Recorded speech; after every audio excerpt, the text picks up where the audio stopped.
আসসালামু আলাইকুম প্রিয় দিনী ভাই, আপনি কি জানেন দুটি জিনিস হালাল হওয়া সত্ত্বেও মহান প্রতিপালক আল্লাহর কাছে অপছন্দনীয়? কি সেই দুইটি বিষয়? আজকের ভিডিও থেকে সেই দুইটি বিষয় জানবো। তবে জানার আগে একটু কথা, প্রিয় দিনী ভাই, যদি আমার ভিডিওগুলো ভালো লেগে থাকে আপনার কাছে লাইক কমেন্ট অবশ্যই করবেন। আর এই ভিডিওটা থেকে আজকে খুব উপকারী দুইটা জ্ঞান নিতে পারবেন ধৈর্য সহকারে যদি ভিডিওটা দেখেন। প্রিয় দিনী ভাই, আল্লাহ তাআলা বলছেন যে আল্লাহ তাআলার কাছে 1 নম্বরে তালাক পছন্দ নয়, 2 নম্বরে ভিক্ষাবৃত্তি পছন্দ নয়। অথচ তালাক এবং ভিক্ষাবৃত্তি ইসলামে বৈধ আছে, থাকার পর কেন অপছন্দনীয়?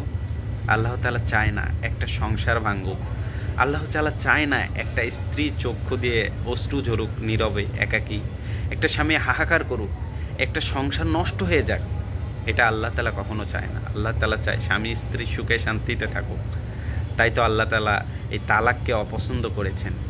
সম্মানিত প্রিয় দিনী ভাই, একদম ধৈর্যের সীমানা যদি অতিক্রম না হয় তাহলে কখনোই তালাকের আশ্রয় গ্রহণ করবেন না। দ্বিতীয়টি হচ্ছে ভিক্ষাবৃত্তি।